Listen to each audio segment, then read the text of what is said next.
Story 1. Have you ever wondered if the house you're living in is truly as ordinary as it appears?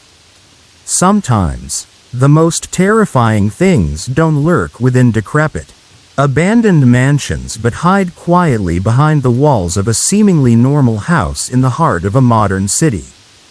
Things that seem familiar, harmless, yet hold mysteries that defy human logic. Today, I want to share a story that actually happened in Ashwood, Oregon.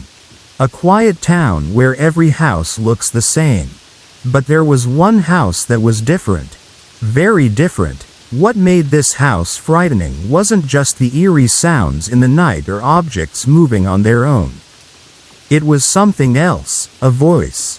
A hoarse, ghostly voice whispering through the darkness outside a child's window. Calling her by name, a voice belonging to someone who had long since left this world. My name is Michael, and when I was 9 years old, my family moved into that seemingly ordinary house in Ashwood. From the outside, it blended perfectly with the neighborhood. It was white with blue shutters, a neatly kept lawn, and a cheerful appearance. But inside, nothing was normal. The previous owner had transformed the entire upper floor, combining 4 bedrooms into one enormous loft. But the strange layout wasn't the main issue. Something else lurked in that house. Something that only us kids seemed to notice initially. Our first day was already unsettling. My younger sister, Ella, my older siblings, Hannah and Jake, and I were unpacking boxes in the kitchen when we witnessed our first inexplicable event. A spice rack, securely placed far from the edge of the counter, slowly slid across the marble surface, hovered briefly at the edge, then crashed onto the tiled floor, sending shattered glass everywhere. When we told our parents, they brushed it off, assuming one of us had knocked it down accidentally. But over the following weeks, things escalated dramatically. The kitchen clock frequently fell off its hook but never hit the floor. It always landed perfectly upright atop the refrigerator. A good 3 feet away, the TV and stereo system inexplicably turned themselves on, blasting static-filled noise that sent chills down our spines. At least 3 times a week, a scratching sound would echo from the east wall of the house, yet there was nothing outside. No branches or bushes to explain it. Worst of all were the footsteps. Ella and I would lie awake in the loft, petrified, listening to soft, deliberate footsteps pacing inside the closet. Each night, they became louder and clearer. Yet our parents remained convinced it was merely childish imagination. Things grew increasingly unsettling. Toys moved around our rooms at night, often placed in positions as if someone invisible had been playing with them. Doors opened and closed by themselves, and lights flickered unpredictably. My older brother, Jake, even saw shadowy figures darting through the halls, always disappearing whenever he turned to look directly. One night, Ella awoke screaming, claiming a woman had stood by her bedside, staring down silently. Hannah found strange drawings under her pillow, childish sketches depicting a house eerily similar to ours. A girl hanging from a rope, and 2 smudged handprints, drawn obsessively, over and over. Then came the night we would never forget. Ella, Hannah, Jake, and I were upstairs watching TV in the loft when a soft melody suddenly filled the room. We froze. Across the room, our music boxes had begun playing on their own. Hannah and Jake cautiously approached the corner to check. But as soon as they rounded the stairs, something else happened. Something far worse. A raspy, ghostly voice whispered through the darkness outside Ella's window. Ella, Ella. My sister's face went white. The voice repeated her name slowly, deliberately, chilling us to the core. On the third repetition, panic set in, and we sprinted downstairs, screaming for our father. Dad decided to investigate. We followed him upstairs, clinging nervously to each other. When we reached the window, everything fell eerily silent. Dad pulled back the curtains, and we all froze. There were 2 smudged handprints pressed firmly against the glass, as though someone had desperately tried to get inside. Worse yet, dangling from the beam above the window was a rope fashioned into a hangman's noose, gently swaying in the midnight breeze. Dad immediately assumed an intruder had tried breaking in and called the police. Officers combed through the house and surrounding area meticulously but found nothing. Instead, they revealed the horrifying truth about our home's history. Years before, another family had lived there. They had a teenage daughter who, tragically, had ended her life by hanging herself outside the same window. Her parents had returned home early one day to discover her body suspended, her hands desperately gripping the window, leaving smudged prints identical to the ones we saw. We left that house within days. Yet even our new home wasn't entirely safe. Ella began acting strangely, whispering to someone unseen, her behavior increasingly erratic. Late at night, faint whispers echoed through the halls. I often woke up feeling watched, certain that something was in my room. To this day, whenever I pass through Ashwood and gaze upon that house, chills creep down my spine. I'm certain that whatever dwelled there still waits, watching, and every night, as I hesitate to look out my window, I fear I'll see those smudged handprints again, accompanied by that same haunting voice. Reflecting on these events, I've come to realize some mysteries are better left unexplained. Perhaps spirits linger, holding onto places filled with tragedy. And maybe, just maybe, the past never truly lets go.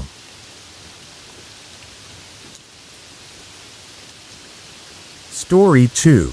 Hello everyone, and welcome back to another chilling episode of our series, True Ghost Stories. Have you ever experienced something so profoundly unsettling that it forever changed your perspective on reality? Have you ever questioned your own sanity after encountering something inexplicable in the darkness? Today, I will share with you a haunting personal experience, 3 terrifying nights that made me believe, without a shadow of a doubt, that we are not alone. In 2003, I began dating a woman named Rachel, who had recently moved into an old, prefabricated house just outside of Asheville, North Carolina. It was a modest, single-story structure nestled amidst thick woods, surrounded by towering pines and isolated enough to feel eerie even in daylight. The kind of place where shadows danced freely, cast by moonlight filtering through the trees. From the moment Rachel settled in, she mentioned strange occurrences, soft whispers echoing in empty rooms, distant creaks and groans, and fleeting shadows darting just out of view. Initially, I brushed it off as the product of her vivid imagination. Yet, as weeks passed, skepticism began to give way to a creeping sense of unease. Then came the 3 nights that changed everything. It was a cool Tuesday evening when Rachel and I decided to call it a night around 10 o'clock. She quickly drifted into sleep, breathing softly beside me, but sleep eluded me entirely. I lay awake, restless, staring blankly at the ceiling. That's when I first heard it, a distant, metallic clanging resonating through the walls.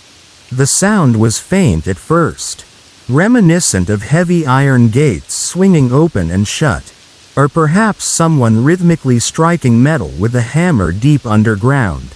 Each clang reverberated softly but insistently, tapping at the edge of my consciousness. I shifted restlessly in bed, trying to dismiss the unsettling noise. But the sound persisted, neither growing louder nor quieter, simply lingering on the edge of perception. An eerie soundtrack to my sleepless night. Rachel slept peacefully beside me, oblivious to the unsettling orchestra playing somewhere unseen. By Wednesday evening, we settled into bed around the same time. I felt apprehensive, almost anticipating the return of the mysterious clanging. Sure enough, it arrived, this time louder, closer, more oppressive. Unable to tolerate it alone, I gently shook Rachel awake. "Do you hear that?" I whispered urgently. She listened intently for a moment, brow furrowed.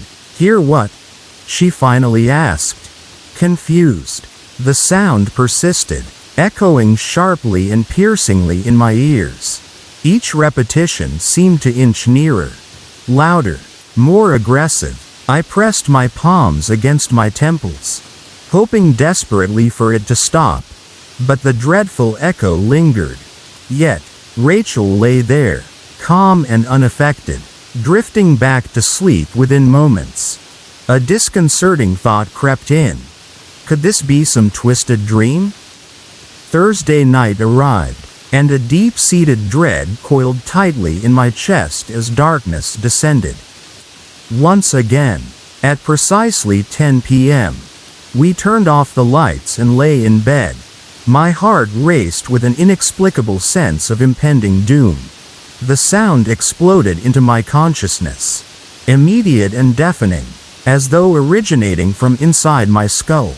It felt like standing beside railroad tracks as an unstoppable freight train roared by inches away.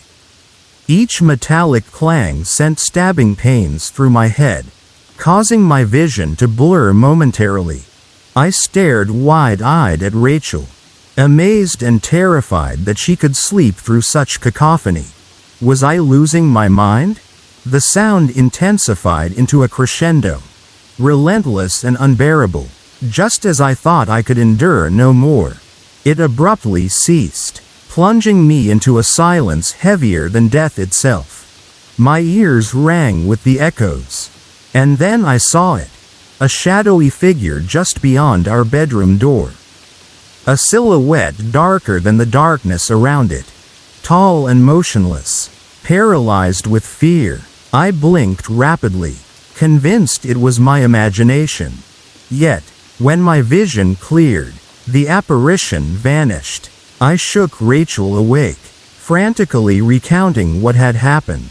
She stared at me, bewildered and concerned, insisting she'd heard nothing. On Thursday, I dreaded nightfall with an intensity bordering on panic. But exhaustion took its toll, and sleep found me unwillingly. Sometime around midnight, I awoke abruptly to the crushing weight of the sound, louder, relentless, suffocating. My entire body vibrated with each reverberation, the metallic horror violently assaulting my senses. My head spun with pain, ears ringing sharply with every brutal strike. Desperately, I turned toward Rachel. She slept peacefully, unaffected, oblivious to the unbearable torment enveloping me. Then, from the corner of my eye, I saw it again, the figure, clearer this time, standing silently at the doorway. Its form seemed more solid, distinct, and dreadfully real. The shape was unmistakably human but void of any identifiable features. Simply a mass of dense shadow watching intently from the threshold. Panic surged, robbing me of breath. I tried to call out, but my throat closed in terror. I reached desperately for Rachel, shaking her violently. She startled awake, eyes wide with alarm at my frantic state. But as I gestured wildly toward the door, her confusion only deepened. "Do you hear it?" I gasped frantically. She shook her head, eyes filled with genuine concern but devoid of understanding. She heard nothing. It was clear now. I was the only one experiencing this horrifying torment. These 3 nights shattered any remaining skepticism I held. I became a believer, forever altered by the presence of something beyond explanation. Something stood at our bedroom door that night, silent yet unmistakably present. Rachel eventually moved out, unable to bear my growing paranoia. I never returned to that house again. But I never doubted her words again, when she claimed to hear whispers or glimpsed figures from the corner of her eye. I believed every word. Years later, those 3 dreadful nights still haunt my dreams. Whispering reminders of the shadow at the door, the unseen entity that showed me just how thin the veil between worlds truly is.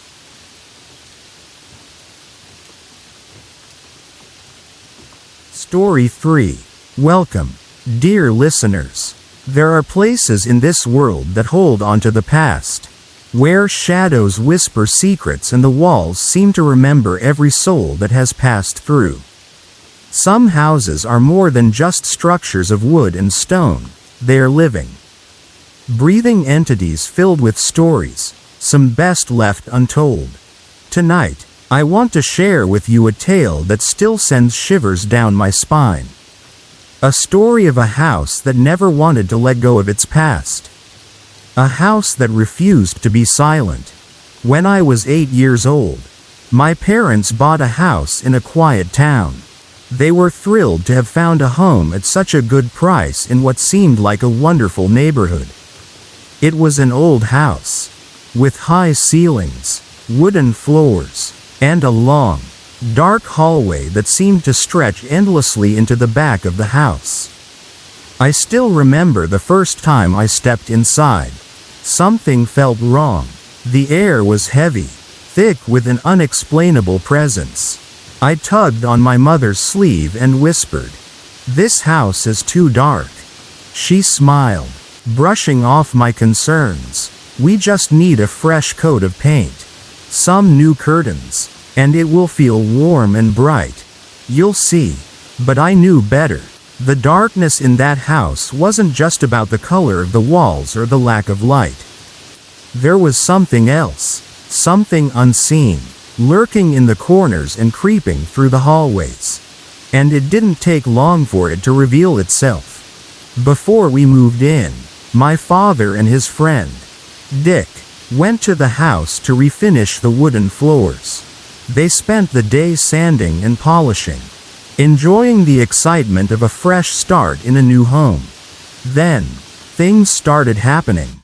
As soon as they turned on the floor polisher, an old radio sitting in the kitchen suddenly blared to life at full volume. Startled, they switched it off. Seconds later, the lights flickered and went out completely. They checked the breaker box. Nothing was tripped. Confused, my father called the electric company. A technician arrived and inspected the house. He found nothing wrong. Power's coming in just fine. He told my father, "Maybe you should get an electrician to check the wiring."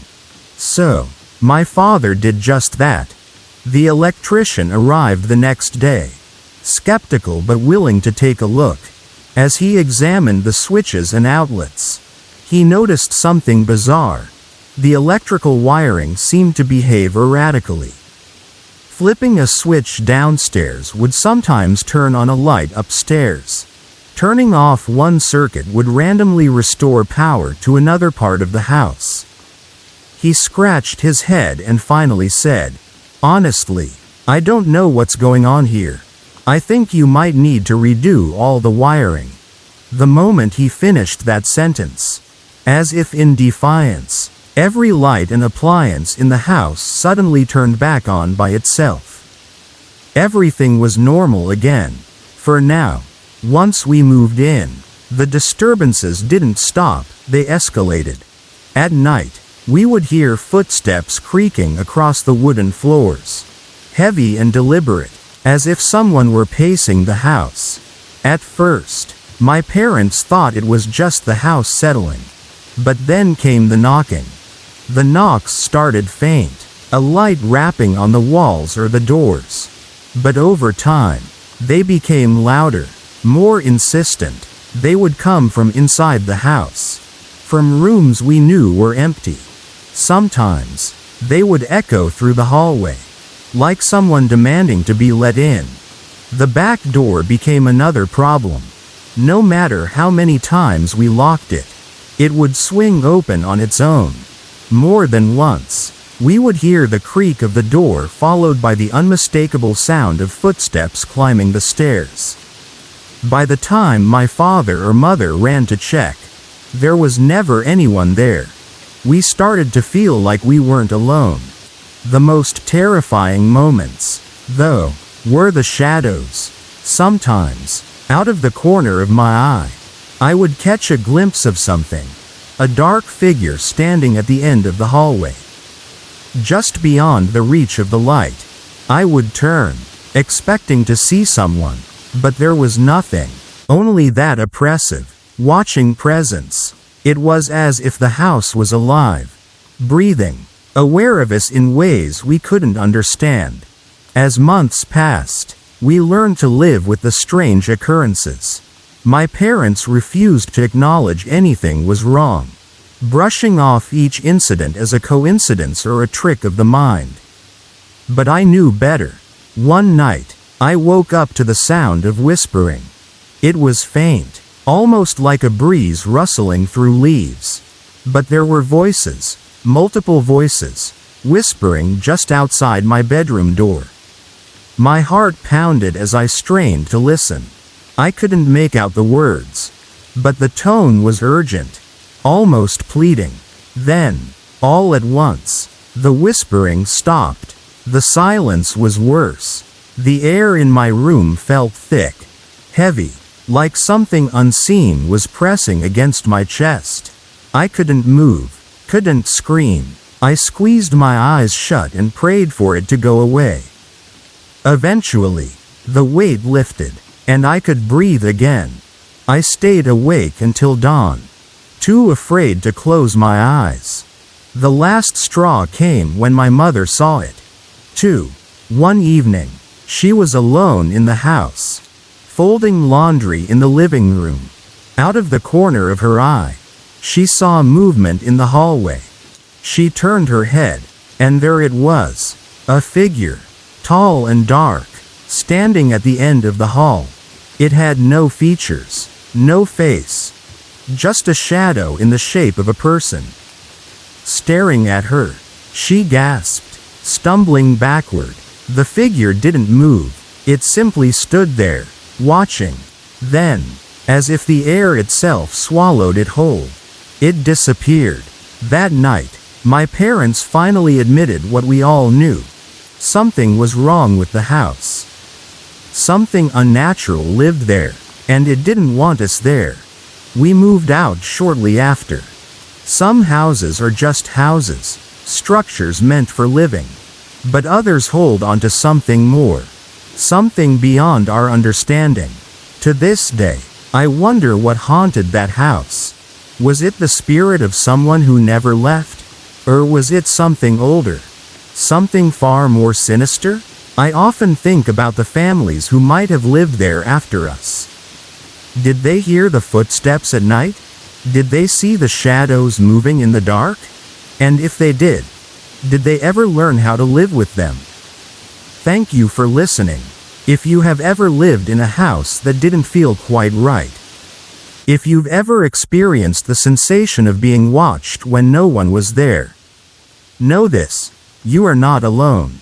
Some places hold onto their past. Some houses never let go. Good night, and sleep well, if you can.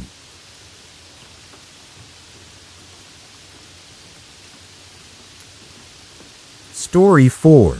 There are moments in life that defy logic and science. Moments where the boundary between the living and the dead feels unnervingly thin. Do spirits of the departed truly exist? Can they send warnings or messages to the living? I do not claim to have all the answers. But these two stories from my own family have made me believe that the world beyond is closer than we think. Throughout history, people have reported encounters with spirits, some as warnings, others as messages of comfort. In many cultures, it is believed that the dead do not truly leave us, but instead linger in ways we may not always understand. What happens when those who have passed try to reach out? Are these just coincidences, or is there something more profound at play? When I was just an infant, my family was living in Eastern Europe. One night, something happened that changed my life forever. That evening, my parents had an important engagement. They left me and my older brother at home with a trusted babysitter. Everything seemed normal. I was asleep in my crib, and my brother was playing before bedtime. But far away, in the middle of the night, my mother suddenly woke up. A deep sense of unease settled in her chest. She felt something was terribly wrong. At first, she dismissed it, thinking it was just a bad dream. But then, as her breathing slowed and her mind tried to settle, a presence filled the room. 3 figures stood before her, relatives who had long passed away.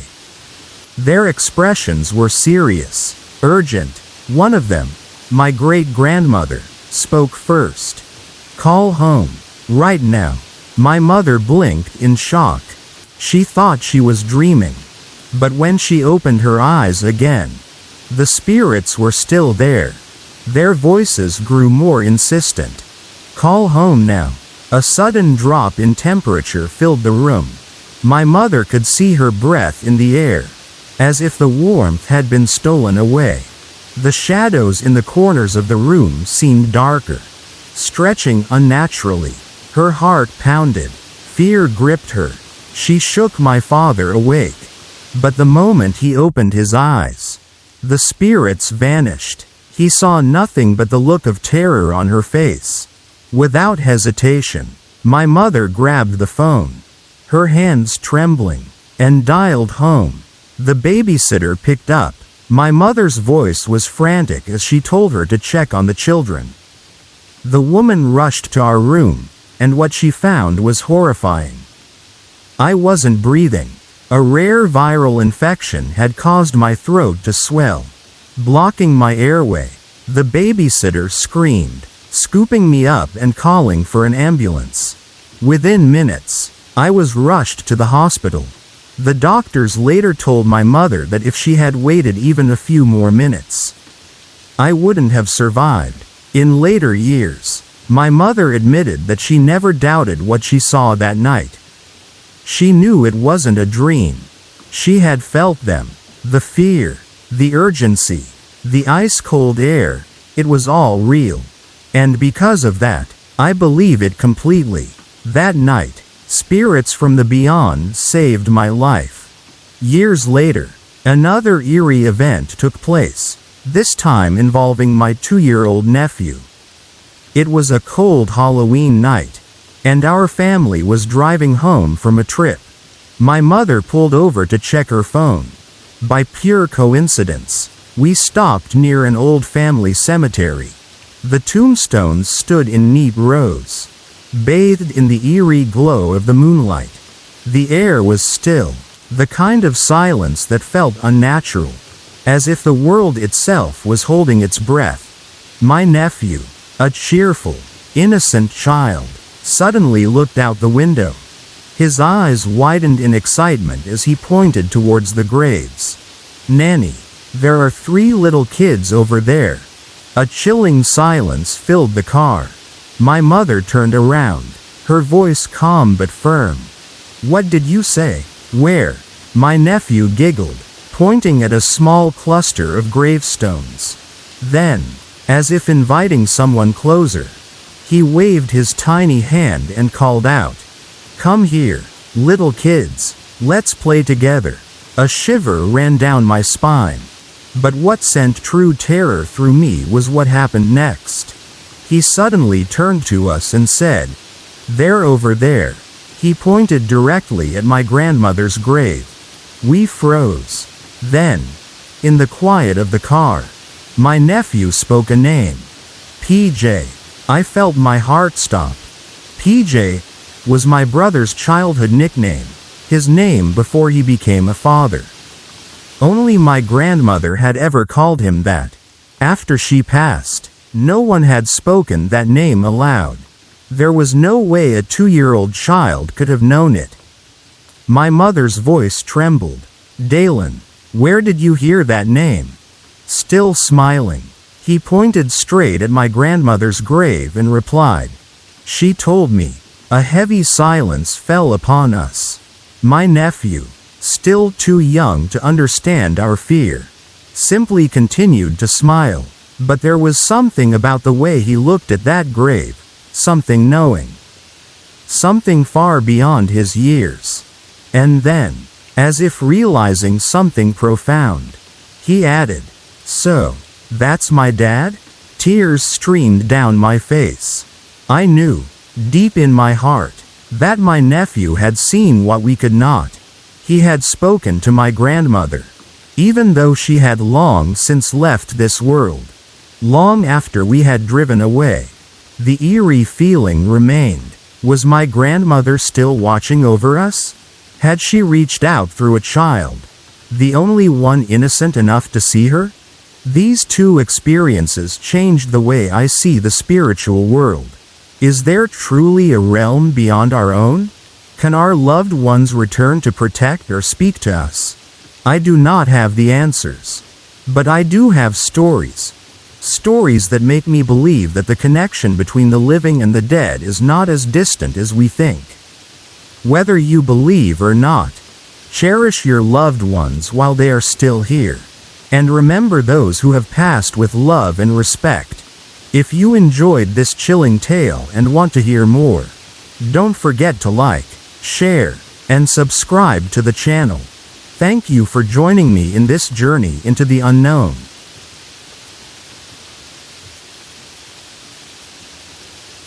Story 5. Greetings, dear listeners. Tonight, I invite you to step into a story that blurs the line between reality and the unknown. Imagine a time when the world was at war. A period filled with uncertainty and secrets lurking in the shadows. It was during this turbulent era that an unsuspecting family found themselves entangled in the eerie presence of a house that refused to let its past rest. This tale is not merely a ghost story. It is a chilling account of encounters that defy logic. A testament to the possibility that some doors, once opened, led not only to rooms but to the beyond. Let's begin. During the Second World War, my great-grandmother, Eleanor, and my grandmother, Margaret, rented a house that, in their words, harbored a presence beyond the living.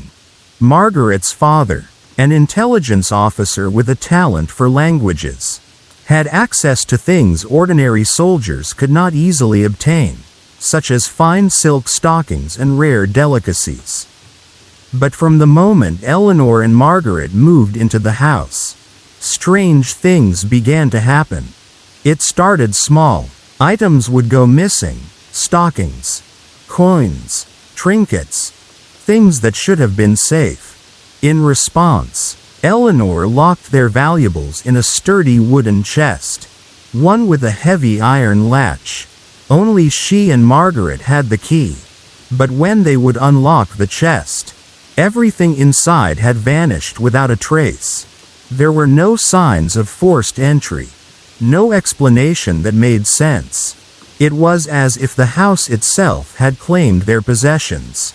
Then came the noises. At first, it was faint, footsteps echoing in the hallway late at night when everyone was accounted for. The sounds grew bolder, heavier, as if unseen feet paced the stairs with purpose. Margaret, barely a teenager at the time, would wake in the middle of the night to the unmistakable creak of the staircase outside her room. Each step slow and deliberate. The air in the house seemed to shift, heavy and cold in places where no draft should exist. Doors that were firmly shut would creak open as if someone, or something, was watching them. One night, Margaret awoke to an overwhelming sensation of being watched. The darkness felt oppressive, almost tangible. Gathering her courage, she reached for the bedside lamp. The moment the room was bathed in light, the feeling vanished. But just outside her door, the wooden boards groaned under an invisible weight. The unease continued to grow until one day, Eleanor decided to investigate the house's history. What she found sent shivers down her spine. Years before they moved in, the house had been the site of a tragedy, a violent altercation that ended in both murder and suicide. The previous occupants never left, at least not entirely. The realization that they were living among restless spirits was enough. Eleanor and Margaret packed their belongings and left before the sun set on another haunted evening. It was only later that they understood why the rent had been so low. Why previous tenants never stayed for long. Many decades passed. My grandmother, Margaret, lived a long and full life. She remained sharp-minded, independent even in her old age. She spoke of the haunted house only in whispers, a memory locked away like the valuables that once vanished without a trace. At 101, she lay in a hospital bed, the weight of a century on her frail frame. My mother sat beside her, holding her hand, when Margaret's gaze suddenly shifted to something unseen.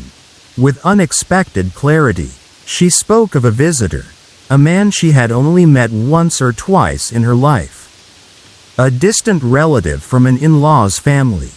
He told me it's time. She whispered, that I can go now. Her mind, sharp even in her final moments, analyzed the encounter. If it had been my father or my husband, I might have thought it was a dream. But him, a man I barely knew? That's no coincidence. She smiled, a sense of peace washing over her. Within days, she passed on, as if she had simply accepted the invitation to cross into the next world. I find comfort in the idea that we are never truly alone. That when our time comes, we are not left to wander into the unknown unaccompanied. Perhaps there are guides, messengers, loved ones, or even forgotten acquaintances sent to lead us beyond. Margaret's story is one of quiet horror, but also of reassurance, that the transition between this world and the next is not as lonely as we fear. Maybe, just maybe, the same unseen forces that once whispered in the halls of that haunted house were there at the end, waiting to gently guide her into the beyond. And so, dear listeners, I leave you with this thought: if ever you feel a presence in the night, a whisper where none should be, or a shadow moving just beyond sight, perhaps it is not something to fear. Perhaps it is simply a reminder that none of us ever truly leave. Until next time, stay curious, and beware the footsteps in the dark.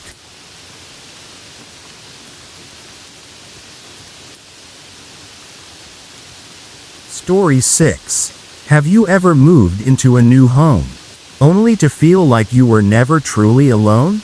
Maybe you've heard unexplained noises or felt the unsettling sensation of being watched. Some might call it an overactive imagination. But what if the strange happenings weren't just in your head? What if someone, was still lingering, unseen yet undeniably present? That's exactly what happened to me when I moved into an old house in New Brunswick. At first, I dismissed the oddities as creaks and groans of an aging structure. But soon, the house made it clear, it had a story to tell. A terrifying one. I had just moved to New Brunswick for my studies and was in search of an affordable place to stay. That's when I stumbled upon a rental listing for a historic home, priced far lower than I expected. The moment I stepped inside, I understood why. The house was old, remarkably old. The wooden floors bore deep scars of time. The wallpaper was faded and peeling at the edges, and the doors creaked even when no one touched them. The previous tenant had left in a hurry, leaving behind scattered belongings as if they had vanished overnight. Despite the eerie atmosphere, I convinced myself it was just an old house in need of some warmth. But as the days passed, I realized warmth was the last thing this house had to offer. The first time I heard it, I was alone in the house. It was late at night, and I was studying in my room downstairs. At first, it was subtle, a soft creaking, as if the wood was shifting under some invisible weight. But then, unmistakably, the sound of footsteps echoed from the floor above. Slow, deliberate, pacing from one end of the house to the other. I froze, my heart pounding. I knew for a fact that no one else was in the house. I was alone. I waited, hoping it was just my imagination. But then, the footsteps stopped directly above me. A wave of cold washed over my body, and for the first time, I felt a deep, sinking dread in my chest. It wasn't just the house settling. Something, or someone, was there. That night, I tried to convince myself that I was overreacting. But as I drifted into sleep, my mind was invaded by a dream unlike any other. I found myself standing in a dimly lit room. Unfamiliar yet hauntingly familiar. The air was thick with the scent of damp wood. And then, he appeared. An old man, his hair streaked with gray, his eyes sunken and filled with something beyond anger, hatred.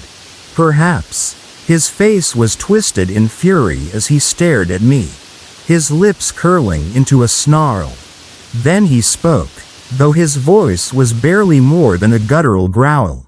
"You shouldn't be here." Before I could react, he let out a chilling, guttural laugh that echoed through the dream, growing louder, more distorted, until it became unbearable.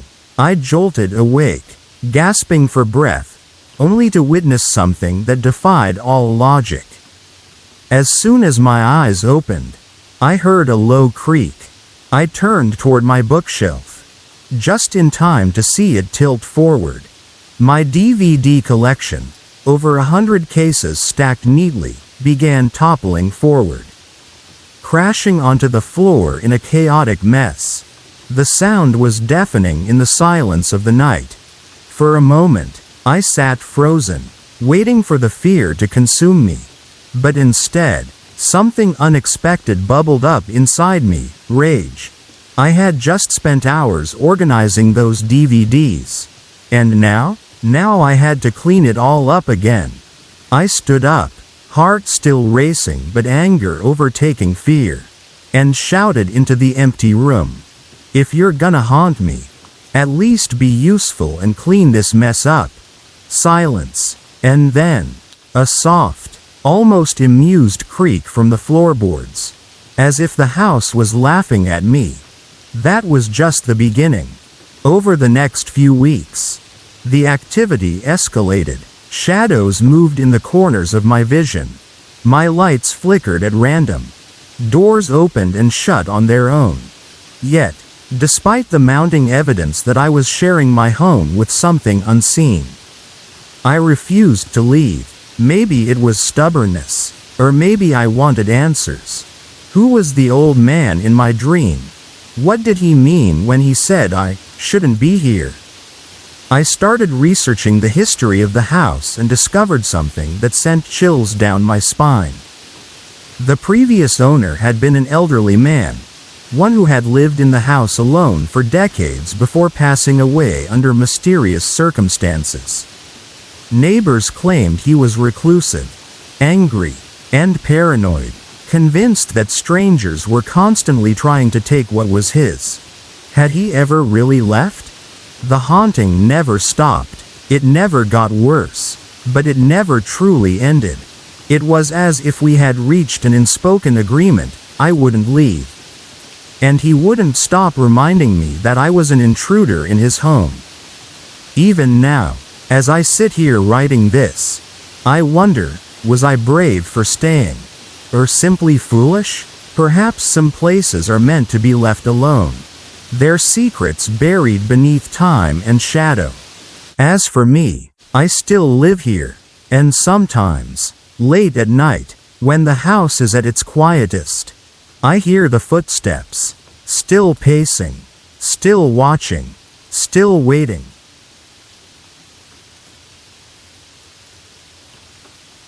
Story 7. Hello everyone, and welcome back to another chilling tale of the supernatural. Have you ever had the eerie feeling that someone was watching you when you were completely alone? What if, one day, you turned around and saw something, or someone, that should not be there? Today's story comes from an old, historic hotel, where employees whisper about strange occurrences on the highest floor.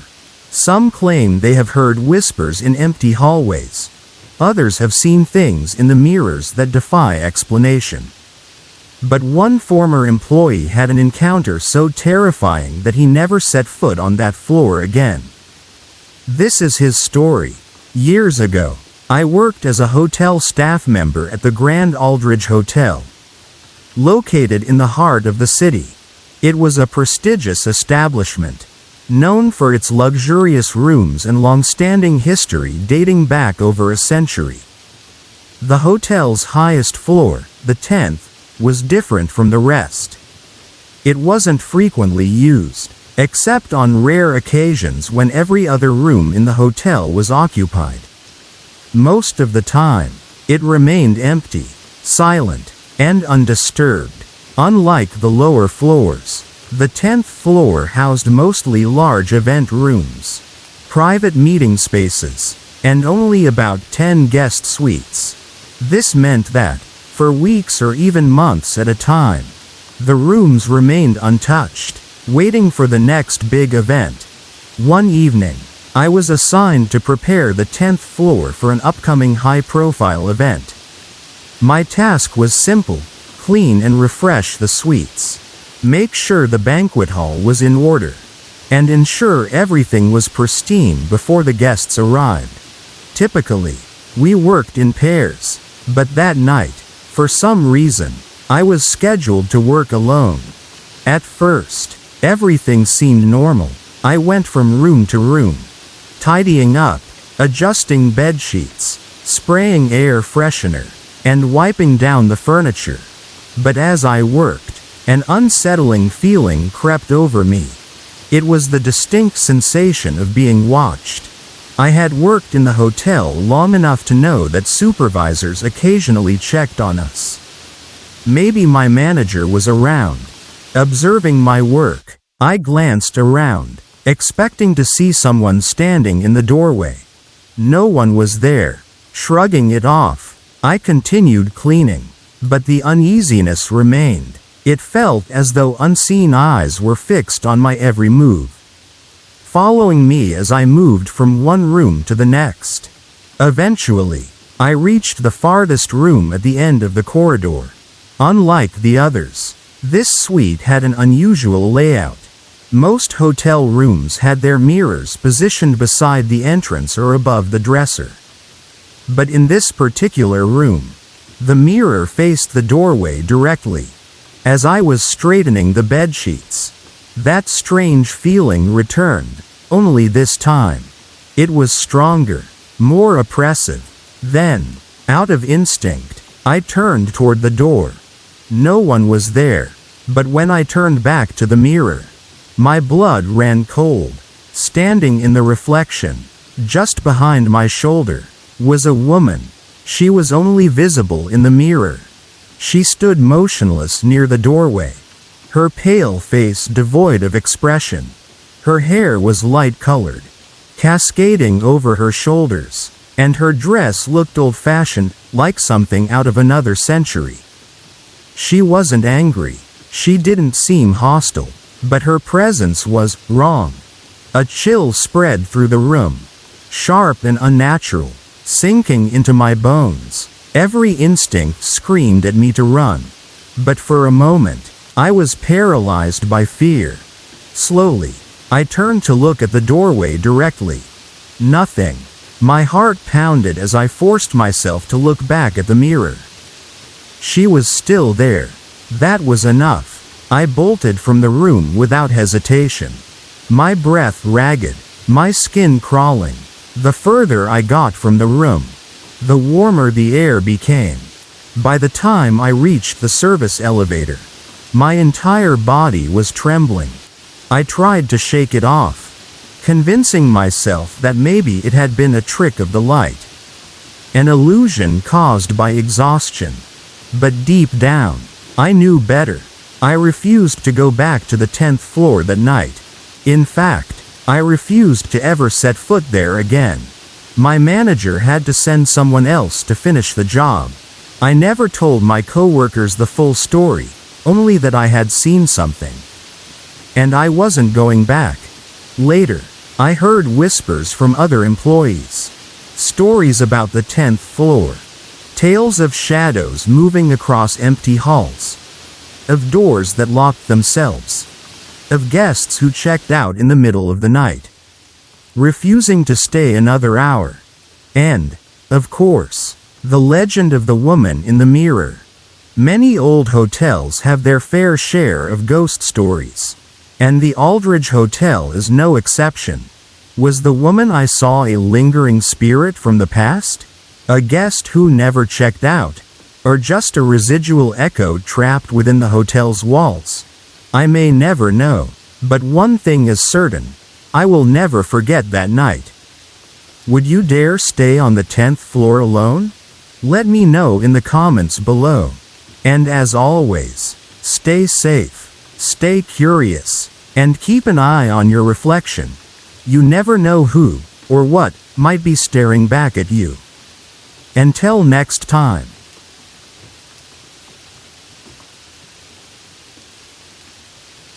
Story 8. Hello everyone, and welcome back to another chilling tale. Today, I have a story that will make you question what you believe about the paranormal. Imagine working in an old, abandoned house, fixing it up, only to experience things that cannot be explained. This is a story about strange noises, flickering lights, and an event so terrifying that it left everyone questioning reality. Sit back, turn the lights down, and let's begin. The summer after I graduated high school, I got a job working for a local construction company owned by a neighbor.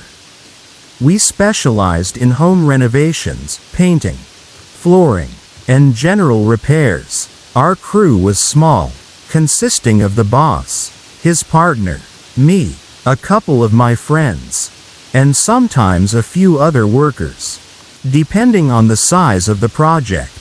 Midway through the summer, we got a job in a neighboring town, renovating a house that had been neglected for years. The owners were in no rush to move in. They simply wanted to fix it up for resale. The house had already been cleared out, leaving behind an empty, eerie shell of what it once was. The moment we stepped inside, I felt something was off. It wasn't just the dust or the hollow echo of our footsteps, it was a weight in the air. A strange stillness that made the hair on the back of my neck stand up. I shook off the feeling, blaming it on my imagination. But I wasn't the only one who noticed. The first 3 days were uneventful as we worked on the overgrown yard, clearing trees and bushes to make room for our equipment. Once we moved inside, we split into 2 groups, one handling exterior work, the other focusing on the interior. Given the scorching summer heat, we took turns alternating between the two. The house had only one staircase leading to the 2nd floor, which consisted of 4 bedrooms and 2 bathrooms. That's when the strange events began. On our first morning working inside, our old-fashioned radio, one with a manual tuning dial, started acting up. Within the first hour, It switched from our preferred station, 102.7 FM, to other frequencies multiple times. Each time it changed, the station came in crystal clear, with no static. The volume would occasionally spike, far beyond its normal capacity. I was in the room when this happened at least twice, and I can swear that no one had touched the radio, thinking it might be an electrical issue. We moved it to another room. The disturbances stopped, but that was just the beginning. As the days went by, we started hearing footsteps upstairs when no one was there. Lights flickered, including our portable work lamps, even though they were on battery power. At first, we joked about the house being haunted, but by the end of the project, no one was laughing anymore. At night, when we locked up and left for the day, a few of us swore we saw movement in the upper windows, shadows shifting. Though the house was completely empty, we convinced ourselves it was just reflections, tricks of the mind. But then came the final day, when our fears became real. On the final day of our renovation, I was upstairs, installing wooden trim in one of the bedrooms. My heavy-duty steel toolbox, weighing around 30 to 40 pounds, sat securely near the wall. Just as lunch arrived, I put down my tools and joined the crew downstairs. We all gathered at the entryway near the staircase, enjoying a break. Everyone was accounted for. No one was upstairs. Then, suddenly, bang! A deafening crash came from above. One of the guys panicked and ran outside. My friend and I, who had been sitting on the stairs, rushed up within seconds. The upstairs hallway was empty, and the windows were closed due to the rain outside. When we reached the bedroom I had been working in, my toolbox was across the room, as if it had been thrown. Tools were scattered everywhere, some still rolling on the wooden floor. I checked the floorboards. Could the box have slid? No, it had been stationary, and the sheer distance it had traveled made that impossible.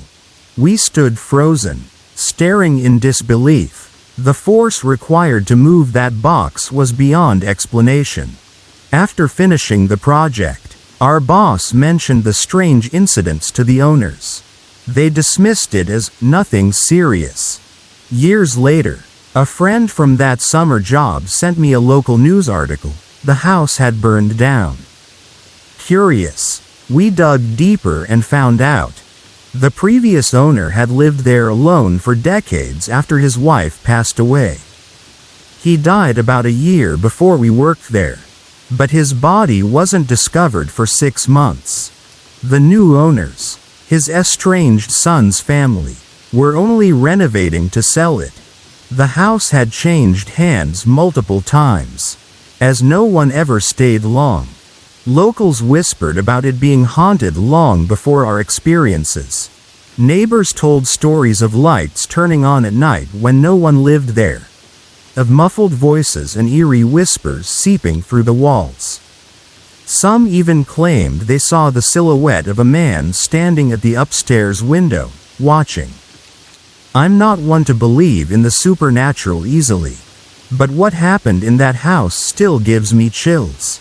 The toolbox incident defies logic. No draft, no shifting foundation, no rational explanation. Even now, years later, I still think about it. Was it the spirit of the previous owner? Or just an unexplainable accident? One thing's for sure, I will never forget that house. And that concludes our chilling tale. What do you think? Was it a coincidence, or something beyond our understanding? Let me know your thoughts. Until next time, stay curious and stay safe.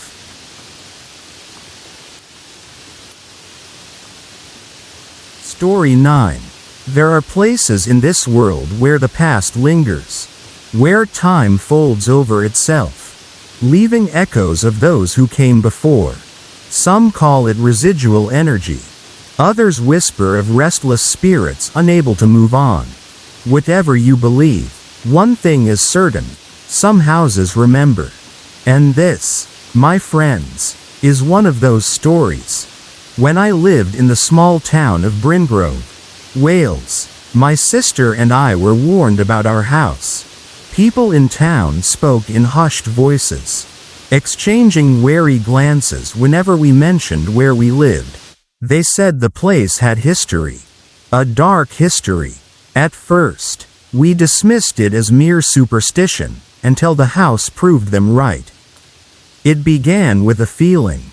Whenever I stood alone in the kitchen, a strange sensation would creep up my spine, like a pair of unseen eyes watching me. It wasn't just paranoia, it was tangible. It was real. I could almost feel the warmth of breath against my neck, the weight of an unseen figure standing right behind me. Sometimes, there was a whisper, too soft to make out, yet clear enough to send shivers through my bones. The air would turn thick, as if the walls themselves were breathing. I wasn't the only one. My sister, Laura, felt it too. She often froze mid-sentence while making tea, glancing over her shoulder with widened eyes.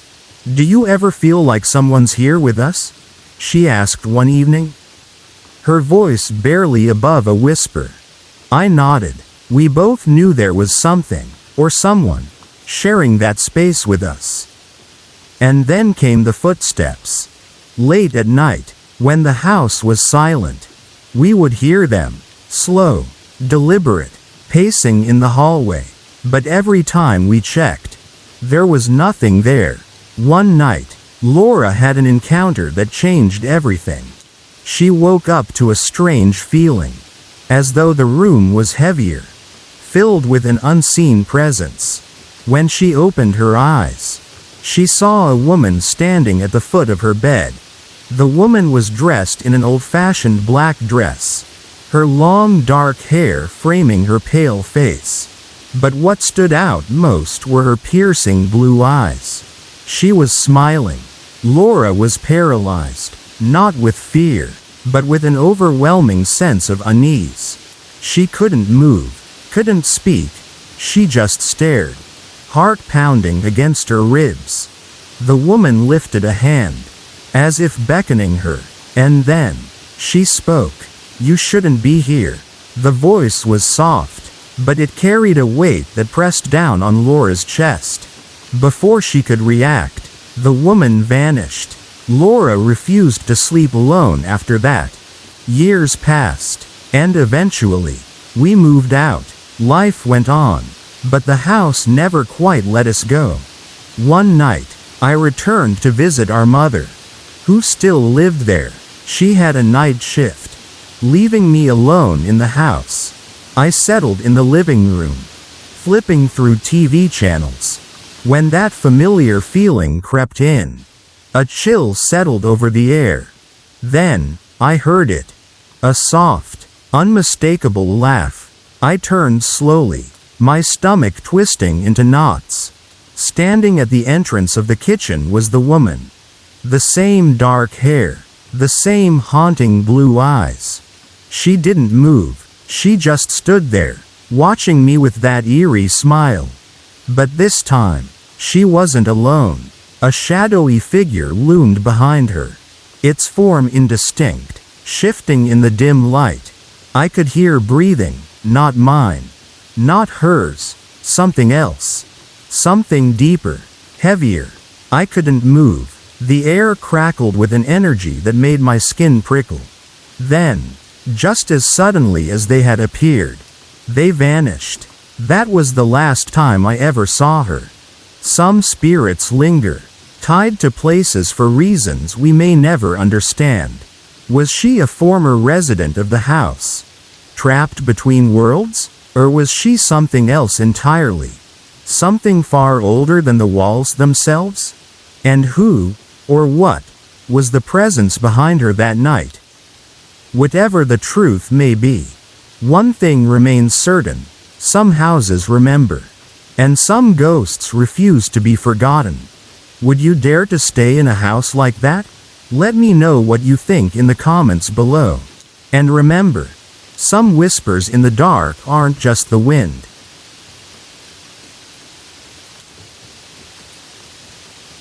Story 10.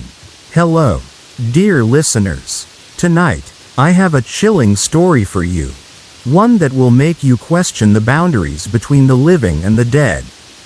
Some tales are whispered in hushed tones, passed down from those who have lived through them, while others remain locked within the walls of haunted houses, waiting for someone to listen.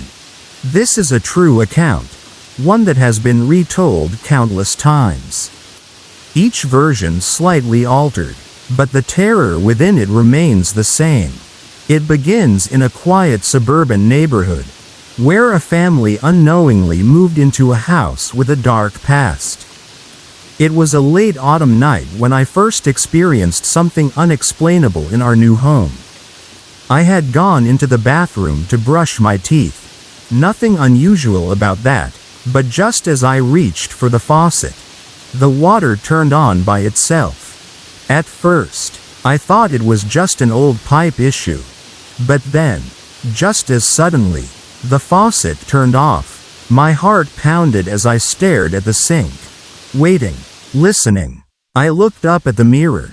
Nothing seemed out of place. But then I looked again. A blinding white glow appeared behind me in the reflection. I spun around, but there was nothing there. The air in the room turned ice cold, sending shivers down my spine. The overhead light flickered violently, casting strange shadows along the tiled walls. I could feel something watching me, though I couldn't see it. My instincts screamed at me to run.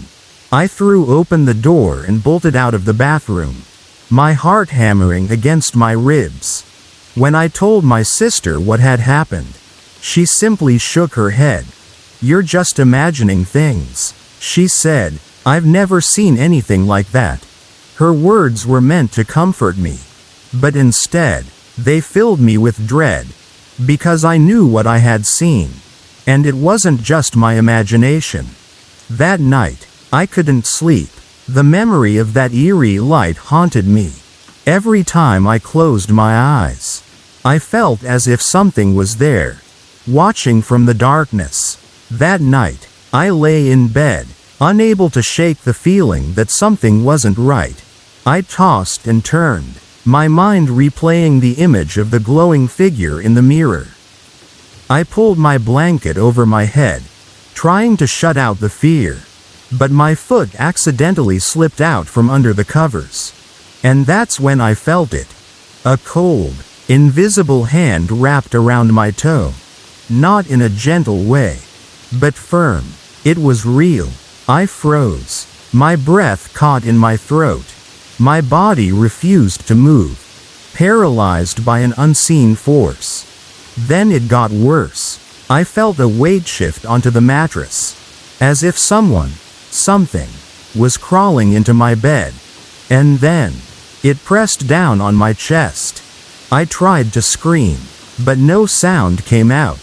I struggled, but my limbs wouldn't respond. It was as if I was trapped in my own body, suffocated by an unseen entity.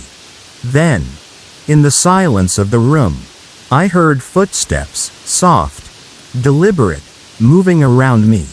And just like that, the pressure lifted.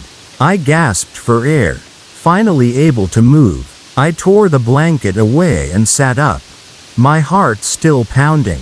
There was nothing there, but I knew I wasn't alone. The following nights were just as terrifying. Every evening, as I lay in bed, I could hear faint whispers echoing through the walls.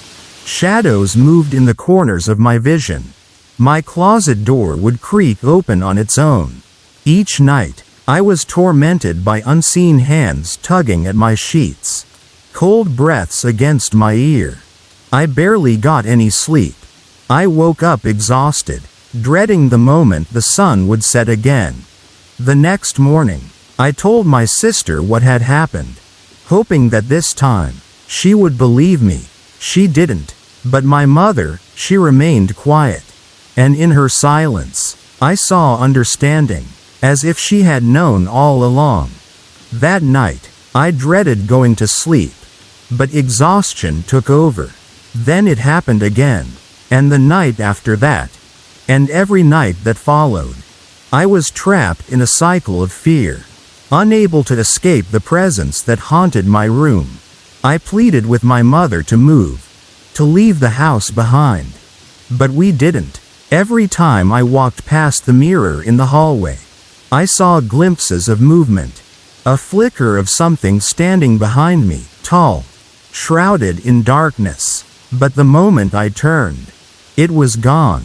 My dreams turned into nightmares. I dreamed of being locked inside the house, unable to escape, of hands reaching out from the walls, of voices calling my name in a whisper that sent chills through my body. One night, I woke up to find my blanket completely gone. The room was freezing. My breath turned to mist as I sat up, searching in the dim light for my blanket. It was in the corner of the room, neatly folded. That was the last straw. Some houses hold more than just memories within their walls. Some places are cursed, lingering in a realm between the living and the dead. I've often wondered, was this spirit once human? Was it trying to communicate? Or was it something far more sinister? The truth is, some things are beyond our understanding. And sometimes, when you stare into the darkness long enough, the darkness stares back. What do you think? Would you have stayed, or would you have run? And that concludes our story for tonight. If you made it this far, thank you for staying with me through this chilling journey. Haunted houses, whispers in the dark, and the feeling of something unseen watching. These are experiences that many have shared. And perhaps, you have too. Do you have your own ghost story? Have you ever encountered something you couldn't explain? If so, I would love to hear it. Feel free to share your eerie experiences in the comments. Or if you prefer, send them to the email provided in the description. If you enjoyed this story, don't forget to hit the like button, subscribe to the channel, and turn on the notification bell so you won't miss any of our upcoming horror tales. Until next time, sleep well, if you can.